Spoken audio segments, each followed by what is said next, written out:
that is being built.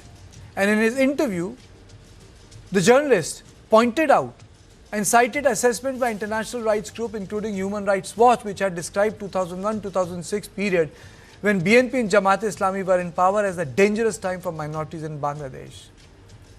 Mirza Fakhrul dismissed these findings.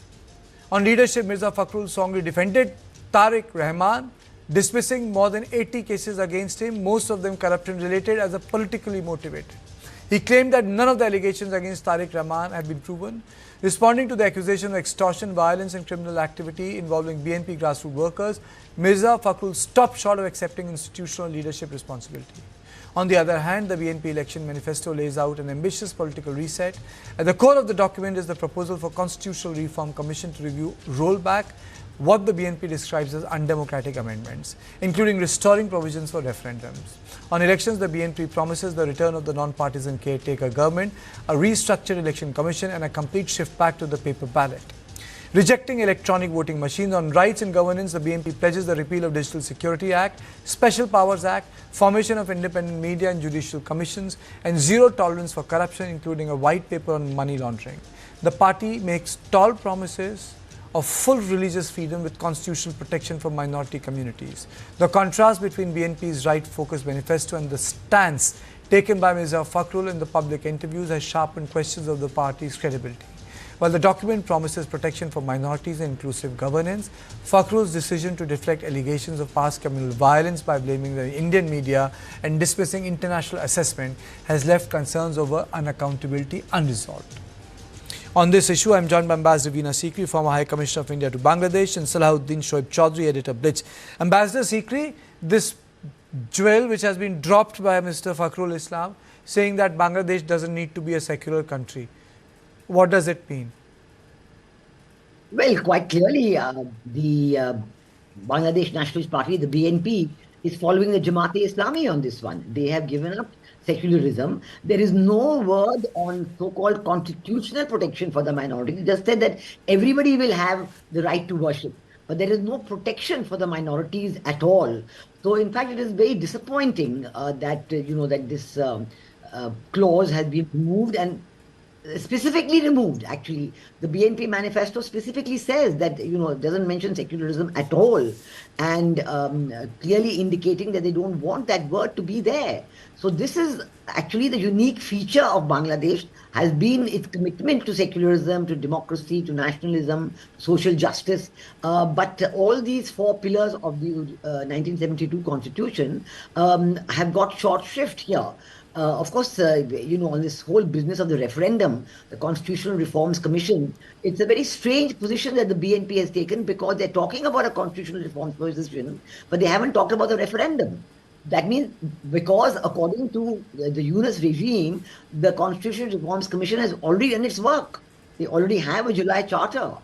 So there is no mention of this kind of a position there. So it's a very generalized, full of verbiage, full of general words, but very little specific in there.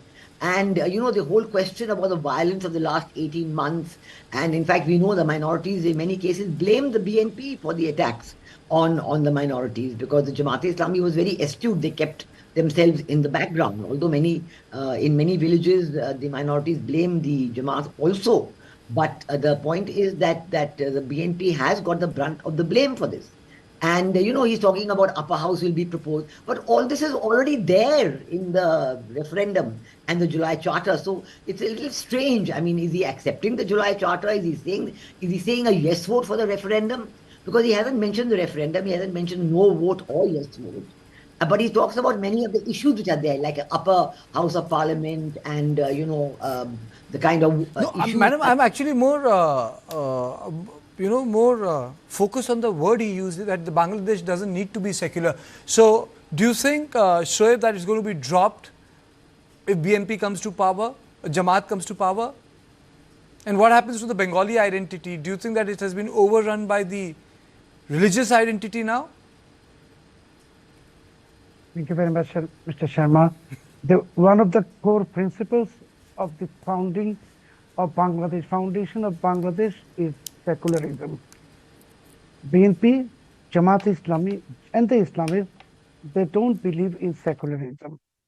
The BNP in its 31-point electoral manifesto, they have said categorically that they would add the words unwavering trust in Allah to the constitution, meaning whether anyone is not Muslim, he or she will also have to have trust in Allah, meaning they are forcing the entire nation in becoming Muslims, Islamization of Bangladesh. And when Fakhrul Islam Alamgir said that secularism does not suit Bangladesh, it's not suitable for Bangladesh, in his views, I think he is correct. Because Fakhrul Islam Alamgir, Jamaat-e-Islami, Muslim Brotherhood, Al-Qaeda, Islamic State, Yunus, all have a common agenda to turn Bangladesh into a caliphate. And these are the signals of turning Bangladesh into a caliphate. And before concluding, I'd like to add one more thing, that Jamaat-e-Islam's Amir Shafiqur Rahman, he said that they are not supporting empowerment of women because it is not accepted by Allah. So women will be treated like slaves. And please remember that this so-called election, it is taking place by pushing 35%, more than 35% of the voters away from the electoral process. So I think whether it's BNP or Jamaat Islami or Yunus, all are having as single agenda to hijack Bangladesh sovereignty, to hijack Bengali identity, and turn Bangladesh into another rogue nation like Pakistan. Ambassador Sikri, I mean to say, Shoaib has really portrayed a very worrisome picture. I mean, if that's the future and the polls are happening on 12th of February, what are we looking at from the New Delhi's perspective? Then what becomes India's challenge? Yes, I think one must remember that there are some 2 crore individual Bangladeshi citizens who are from the minority communities, and they have faced a very difficult time. I would say that if you even for a second we go beyond the minority communities as well, the women, all the women, I think they are facing a terrible time. The women and the religious minorities have been under attack for the last 18 months. And we know that the women have really expressed themselves in anguish over what has happened. For example, I can give 2 examples of that. First of all, there was this proposal to have singing teachers and music teachers in every school, college and university. And then suddenly, under the pressure of Jamaat-e-Islami, this decision was reversed. And then there was then they said, we'll bring religious teachers. Now, the university students actually erupted against that. And what they said when they were demonstrating against that, it never came in the media because the media is completely muzzled in Bangladesh. They said that for us, culture and religion are 2 sides of the same coin. Our culture is as important as our religion.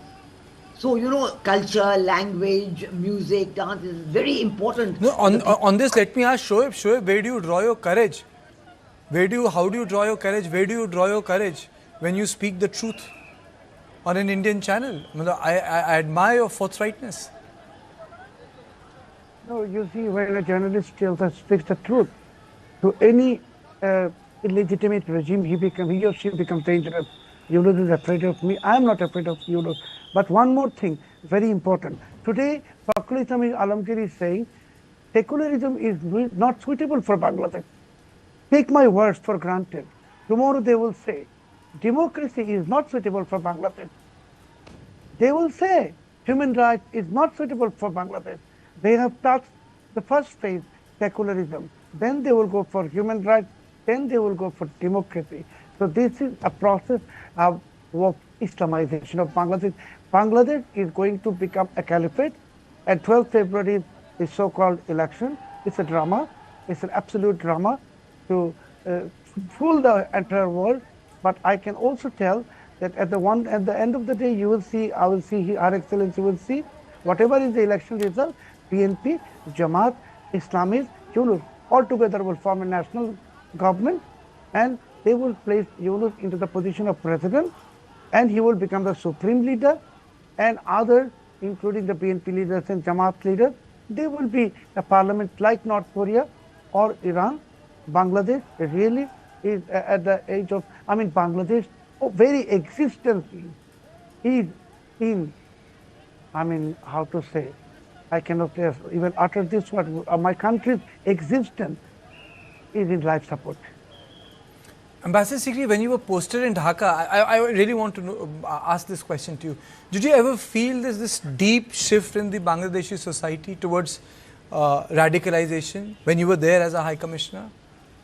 I think first of all, I would like to fully agree with what Mr. Salahuddin Chaudhary has said. He's been very, very accurate in his assessment, and it's a matter of great worry. When I was there during 2003 to 2006, it was the government of Begum Khalida Zia, and Jamaat-e-Islami was a partner, an alliance partner in the government. So they were in the government, they held ministerial portfolios and so on. And of course, they were trying to change without changing the constitution. All their actions were against the spirit of secularism. But the people of Bangladesh, not only Awami League supporters, all the people, the average person, even the business community, they were very, very forthright in saying that Bangladeshis believe in secularism, Bangladeshis do not accept radical Islam, and Bangladeshis do not want any form of radical Islam. They support the constitution. The support was for the 1972 constitution and the 4 principles of democracy, secularism, nationalism, and social justice. And so that feeling among the people was very, very strong. Dhaka University was a strong, I would say, headquarters of liberalism. It was all a great, factor with all the students wanting a liberal life. It's all changed. I mean, and in the last 18 months, it's changed completely. I was giving an example, I think one time, and I'm going to show that in 2008, when the army conducted the elections with national ID card, it was the freest and fairest election ever held in Bangladesh. It's given. And Awami League won with 3/4 of the vote. So they got three-fourths of the seats. They got 50% vote, but about 3/4 of the seats in the parliament. So, it shows that a free, fair and participatory election is the most important. But that is not being allowed, madam. That will not happen on 12th of February. 35% of the people 35% of the people are not allowed to participate in the election because they they vote for Sheikh Hasina. Yes, so that is the key point. Will the election, the fake election results of 12th February, will they be accepted by the majority of the people of Bangladesh? This is the key question.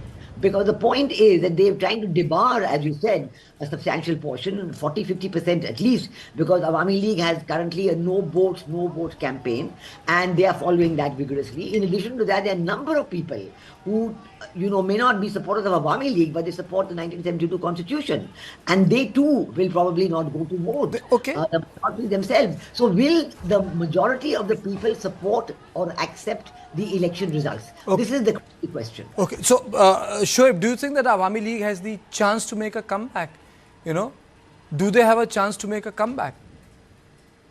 In fact, unfortunately, I don't see, because Awami League leadership, Sheikh Hasina, she is not visibly showing the signs of letting her party come back, and she is letting other people handle the party affairs who are not capable of running, doing this thing during the crisis period, at this crisis period. So I don't see any return of Awami League unless Sheikh Hasina comes forward, takes the leadership, does these things that she has done in the past. Only then Awami League can come back. Otherwise, I think Awami League has already set itself in the self-suicide mode. Madam, do you agree? I think there is 2 things. One is the Awami League as a political party. Now, clearly, I think the Awami League is looking to reorganize. I think Prime Minister Sheikh Hasina has not said anything, but her son, Sanjeev Bajaj, has given several interviews, including to Al Jazeera and so on, where he said that this was in any case going to be his mother's last term, and they are looking beyond that. But of course, it's one thing to actually do on the ground. That's one thing. Second thing is that the idea of Awami League, the idea means the idea of a secular country, a democratic country, that idea is very, very strong in Bangladesh. Now, I think the Awami League does have a natural mantle to conduct those political processes, but how it will work out, will there be more violence? Will there be more instability? That is the critical question. But my observation, I'm really running short of time, but my observation is that I have not seen a huge protest that has come out in the support of the idea of 1971. And the last so many months, there have been protests in favor of what has happened, but there has been no counter protest that I could see that there is some rallying figure. I think that is the missing part in the larger checkbook. Ma'am, you know, I've really run short of time. I would have had a longer conversation. One sentence. But we have, while saying that, we have to take account of the dictatorship that has been there for 18 months. They have suppressed all protests. They have put thousands of people in jail, the media, the bureaucracy. So that is why there is no protest being manifest. Okay, thank you. Thank you so much. Thank you. Thank you for joining me. This is all I had on Point tonight. I'll join you next week at the same time. Good night.